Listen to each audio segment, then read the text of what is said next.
ఆంధ్రప్రదేశ్ ముఖ్యమంత్రి వైఎస్ జగన్మోహన్ రెడ్డి కొద్దిసేపటి క్రితం విజయవాడలోని ఐపాక్ ఆఫీస్కి వెళ్ళినట్టుగా వార్తలు వచ్చాయి. First of all Telugu Desam party Jaganmohan రెడ్డిని ఏ రకంగా ఎద్దేవా చేస్తోంది, వైసీపీని ఏ రకంగా ఆరోపిస్తోంది చూద్దాం. ఆంధ్రప్రదేశ్లో జరుగుతున్నటువంటి వైలెన్స్ ఒక ఎత్తు అయితే, వైసీపీ పార్టీ చేస్తున్నటువంటి మాటలు కానీ వాళ్ళ వ్యాఖ్యలు కానీ ఇంకొక ఎత్తు అని తెలుగుదేశం పార్టీ మాట్లాడుతోంది. తెలుగుదేశం పార్టీ వెర్షన్ చెప్తున్నాను నేను ఇక్కడ. వాళ్ళు ఏమంటున్నారంటే, ఎన్నడూ లేనంత బేలగా మాట్లాడుతున్నారు వైసీపీ నాయకులు అనేసి వ్యాఖ్యానిస్తున్నారు. బొత్స సత్యనారాయణ తీసుకోండి, ఆయన సైలెంట్ అయిపోయారు ఎలక్షన్ తర్వాత. ఒకసారి ఏమో మాట్లాడినట్టున్నారు. పేర్ని నాని కానీ, సజ్జల రామకృష్ణారెడ్డి కానీ, కొడాలి నాని కంప్లీట్గా ఆయన సైలెంట్ అయిపోయారు. ఇట్లా అంబటి రాంబాబు కానీ ఈ మాట్లాడేటువంటి నాయకులు ఎవరైతే ఉన్నారో వీళ్ళందరూ కూడా బేలగా మాట్లాడుతున్నారు.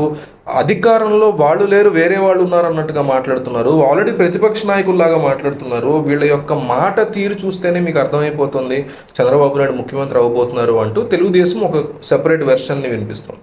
దాంతోపాటు తెలుగుదేశం ఇంకేమంటుందంటే, జగన్మోహన్ రెడ్డి అధికారంలోకి వస్తారా లేదా అనేది పక్కన పెడితే, ఎలక్షన్ తర్వాత ఆయన కంప్లీట్గా సైలెంట్ అయిపోయారు. క్యాడర్ ఆల్రెడీ కంగారు పడుతుంటే వాళ్ళకి బలం ఇచ్చే ప్రయత్నం కానీ, వాళ్ళకి ధైర్యం చెప్పే ప్రయత్నం కానీ ఆయన చేయట్లేదు. చేయకపోగా తన కార్యకర్తల వద్దకు ఇంకోళ్ళ వద్దకు రాకపోగా పెయిడ్ బ్యాచ్ అయినటువంటి ఐపాక్ దగ్గరికి వెళ్తున్నారు ఆయన, ఐపాక్ బృందం దగ్గరికి వెళ్తున్నారు ఆయన.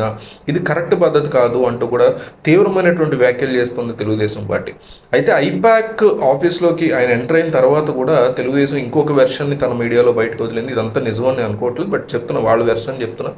వాళ్ళు ఏమంటున్నారంటే, తెలుగుదేశం వాళ్ళు జగన్మోహన్ రెడ్డి ఐపాక్ ఆఫీస్కి 2019లో వెళ్ళినప్పుడు ఎలక్షన్ తర్వాత ఇట్లాగే వాళ్ళు చాలా కాన్ఫిడెంట్గా ఉన్నారు. అక్కడ జనం అంతా చాలా పాజిటివ్ అట్మాస్ఫియర్ ఉండింది. కానీ ఈసారి మాత్రం, ఎందుకంటే అందరికంటే ఎక్కువగా వాళ్ళకి తెలుస్తాయి కాబట్టి రిజల్ట్స్, ఈసారి మాత్రం కంప్లీట్ సైలెన్స్ అనేది వచ్చేసింది వాళ్ళలో. ఇదివరకు ఉన్న యాక్టివ్నెస్లో ఒక 20% కూడా 20% కూడా కనిపించలేదు అక్కడ పనిచేసే వాళ్ళలో కానీ, జగన్మోహన్ రెడ్డి యొక్క సపోర్టర్లు కూడా ఉంటారు కదా కొంతమంది ఐపాక్లో, వాళ్ళలో కానీ అనేటువంటి మాటలు తెలుగుదేశం పార్టీ వైపు నుంచి చాలా గట్టిగా వినిపిస్తున్నాయి. సో ఇదంతా నిజమే అంటారా, తెలుగుదేశం పార్టీ చేసినటువంటి ఆరోపణ మాత్రమే అంటారా అనేది మీరు కామెంట్ చేయండి. అట్లాగే రానున్నటువంటి జూన్ 4న ఎవరు గెలుపుని తెచ్చుకోబోతుందని కామెంట్ చేయండి. మీరు ఇచ్చే ఒక్క కామెంట్, వైసీపీ అంటే మీరు వైసీపీ గెలుస్తుందని అర్థం, కూటమి అంటే కూటమి గెలుస్తుంది, లేదా టీడీపీ అంటే టీడీపీ గెలుస్తుందని అర్థం. కాబట్టి మీకున్నటువంటి ఆలోచనను ఉపయోగించి కంపల్సరీ కామెంట్ చేయండి. కింద ఉన్నటువంటి కామెంట్ బాక్స్లో అనేక మంది చూస్తారు మీ రాజకీయ విశ్లేషణ ఎట్లా ఉంది, ఇది ఎట్లా ఉంది, అది ఎట్లా ఉందని. కాబట్టి వీడియో చూసి వెళ్ళిపోద్దు, బాధ్యతాయుతంగా ప్రతి ఒక్కళ్ళు కామెంట్ చేయండి. మీ సపోర్ట్ అయినటువంటి నాయకుడిని కామెంట్స్లో టాప్లో ఉండేలా చూసుకోండి.